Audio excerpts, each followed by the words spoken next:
You have to begin with understanding what a counterplan is before you can move on for that. A counterplan is not just something the negative can present. It has to be a proposal which serves as a reason to reject the plan. It's got to be a reason to reject the plan. That's different than saying a reason to accept the negative. These two things are not the same. It can't just be a plan that the negative has that is a good idea. Typically, when you have counterplans, they're intended to solve the same problem that the affirmative presents and avoid bad consequences. So you've got to start with what is a counterplan. Simple definition. A counterplan has to be a reason to reject the affirmative. It's got to be a reason to reject the affirmative plan because there needs to be a focus on the plan. When the affirmative starts the debate, there needs to be a way to debate about the ideas the affirmative presents. You've got to test those ideas, we said. You're going to argue against them if you're on the negative. You're going to present ideas against them. The debate's not about competing plans.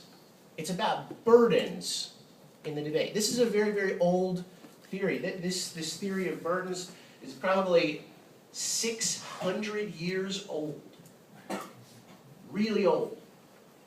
And it says that when you start off, there has to be some assumption against change. So the affirmative starts off, they have to tackle this burden of proof. Burden of proof. They have to prove some idea. And after the affirmative starts that, then the negative has what we call a burden of rejoinder. Rejoinder is a fancy word, but it just means negative must respond. They must respond. The negative has to respond. So if you ask yourself, what's the job of the affirmative team and the negative team? Okay? The affirmative team's job is to present a good idea that supports change. Some kind of change has to be discussed. And the negative's job, it has to be to disprove the affirmative's idea for change. There are a lot of different ways that they can do that. And one way that they can do that, one excellent way, is to have a counterplan. They have a counterplan. And the counterplan is a great strategy. A counterplan can be your friend.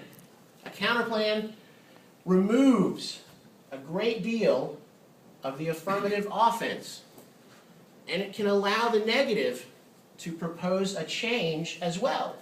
The affirmative proposes change, so the negative can propose a change as well. They can do both of those things. And the counterplan can often simplify the debate, often down to just one issue of what the counterplan revolves around. This is really important for debaters to make the issues as simple as they possibly can. Here's an example from today. We had a debate today where the affirmative said we should increase the consumption tax.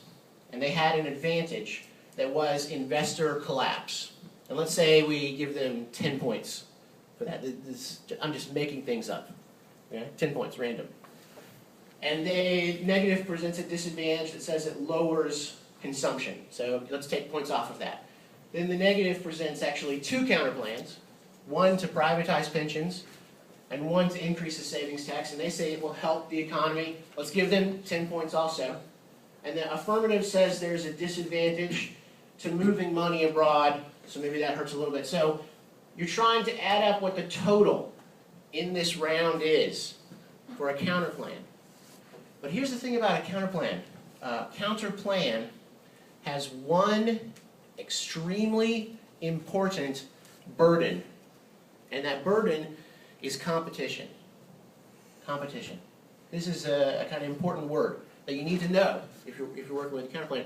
And the counterplan competition basically is like a math equation. Are you good at math? No. Me neither. I'm terrible at math. But I understand that this symbol has some meaning. Somebody told me that once. What's the meaning of this one symbol?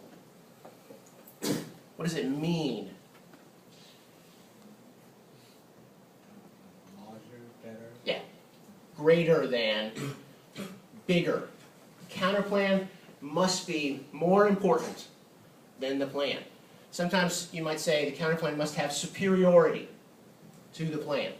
That's the burden of competition.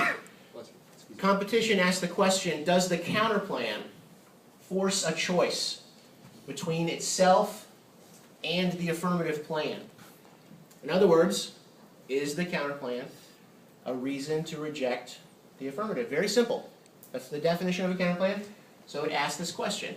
Otherwise, if it doesn't have to be a reason to reject the counterplan, then all the negative has to do is make some argument where they tie with the affirmative. You know, if it's equal, that's all that they had to do. So in one situation, let's say the affirmative says they saved 10,000 lives. Well, all the negative would have to do then is feed 10,000 people in some other area of the world, let's say South China. And it would be enough to win negative. But that's not good debate, because it doesn't test the ideas that the affirmative presented. So that idea of debate is a little bit problematic. Instead, competition is like balancing, okay? Like a scale. It asks which one has more benefit, the affirmative plan or the counter plan. Which one is more important? And so we need to ask ourselves, how can we understand this problem of competition? How can we understand this problem of competition? How is there a forced choice between a counter plan and affirmative plan? How do we get to that situation where there's a forced choice? Well, there are different types of competition. One way is to say they're not possible for simultaneous adoption. So if the affirmative wants to increase the consumption tax, the negative could counterplan to decrease a consumption tax. You can't do both at the same time.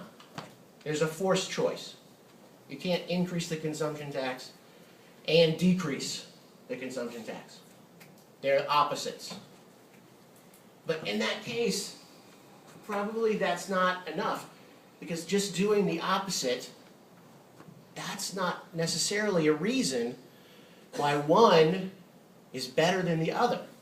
So you need some other standard to understand what's the benefit for the counterplan. So I use this idea of net benefits. Net benefit is, and again, it's a math word, so I apologize. I'm not good at math.